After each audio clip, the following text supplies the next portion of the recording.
Hello guys, today I want to talk about how to avoid getting caught by the police and getting arrested. It's kind of a crazy name I put to this vlog, but I want to do things on this channel that other people don't talk about. So everyone talks about success, making money, all this stuff. I also talk about it, but I'm interested in saying fun shit as well, useful shit, things you don't hear on other channels. So let's get it started. In 2023, me and the Tate brothers got arrested for human trafficking. Initially, I got raided by the police. Linked to their case, was put as a witness in their case, and then the police decided to open my separate case, and they accused me of running a criminal organization, human trafficking, and public instigation. So basically, me and the Tates have been accused by the same things. And now we're both on judiciary control, and we're awaiting trial. And I want to explain to you, because it's interesting and I didn't know it before actually living it, how the police gathers information about you and how you get arrested. It's quite interesting. So the police has 4 ways of getting evidence against you. The first way is they take your devices, they open them if they can, and they read through all the chats, they go through all the pictures, they go through all the videos. So in order to avoid this, in most countries on earth, it's a thing I didn't know, and also Tate didn't know, you're allowed to not give the passwords. So it's your right to not offer the police your passcodes to your phone, to your laptop. So if you ever get raided by the police, rule number 1, never give the passcodes. You're allowed to do it, and this will help you a lot, because if you give the passwords, what police will do is they will go through your phones, they will go through your conversations, and maybe you have some jokes with your friends, maybe you have some jokes, meaningless jokes, with the girls you're talking to, but somebody else can interpret it against you. So even though you didn't do nothing wrong, they can find things, they can interpret it against you if they really want to catch you with something. So if you have, another thing is, if you have an iPhone that is iPhone 15, iPhone 16,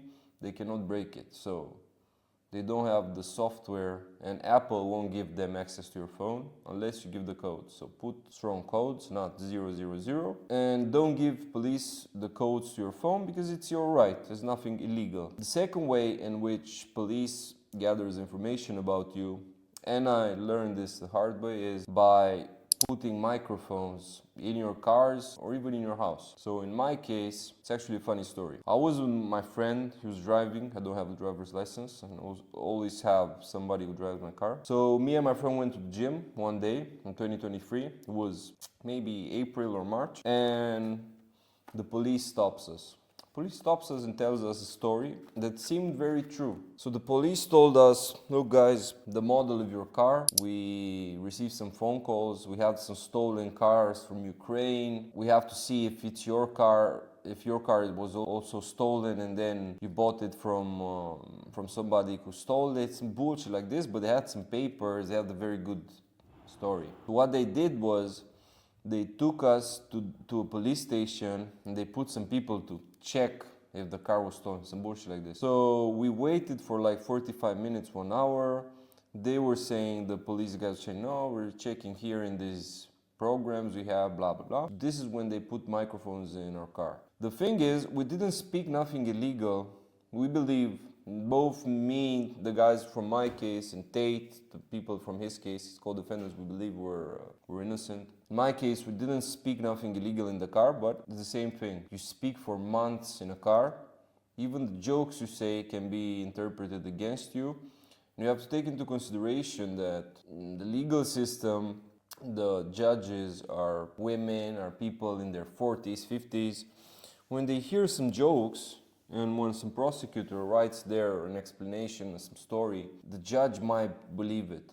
So the judge is a normal person, doesn't understand jokes, can interpret it in the wrong way. So try to avoid having microphones in your car. You can do this by being careful. Like, police cannot break your car during the night, especially if you have a good car. They need an excuse like the one I presented. It's the same with the house. So make sure you don't have these type of devices in your house or in your car. Now, the third way in which police can gather information about you is they can tap your phone. So what happens is, when you talk on the phone, you call somebody, they hear all the information, they have a guy there who writes down all the dialogues. Now, a thing that most people don't know is police, they cannot hear your conversations on WhatsApp, on Telegram, on Signal, even on FaceTime. The only conversation that police can hear is the ones you make normally, like through Vodafone, all this bullshit, like normal phone calls. So advice I have for you is don't call people normally on the phone. The fourth thing is the statements that other people write. So again, here, what police does is they put pressure on everyone. Even if you're not guilty of nothing, trust me, they're super good at what they do. And they'll basically try to make people turn against you. So what they will do is they will come at 6 in the morning at some girlfriend's house or some girl you have sex with. They'll bring her to the station, to the police station, their headquarters. Some guys from the police, they will go like 3-4 guys. Some guys will tell her mom or her family, yeah, she's with this crazy guy, blah, blah, blah. They'll try to convince her family, put pressure on her family because her family has influence over her. All this mental stress, even if you didn't do nothing to a person, they might say bullshit about you because it's super stressful how they do it. And also they will keep you there, they will keep the witnesses there for hours and hours, put lots of pressure. Some guy from my case, his girl came there to the police, and this guy from the police was saying to his girl, you know what this guy did to you, look, I'll show you. And the police guy was opening his phone in front of the girl, showing her some crazy conversations with other girls. They might show your girlfriend that you're cheating, trying to make her say bad things about you. The fourth thing they can catch you with is snitching. And the fifth thing they can catch you with is self-snitching. So maybe you write some post on social media talking bullshit, or maybe you appear on some video talking about some crimes you did or things like this. So these are the 5 things. The most important one is the devices. If you want to avoid going to jail, first of all, of course, don't do crime, but sometimes you might end up like me and Tate, because I had lots of popularity in Romania. He had lots of popularity around the globe, so this was the reason why police started investigating us. Be careful, don't do crime and don't get caught with bullshit. Guys, if you like this video, also go to the link below, because I'm offering you a free ebook. It's called Rules of Status. You can download it, and after you download it, you're also subscribed to my emails. So I send very interesting emails. I send emails almost every day.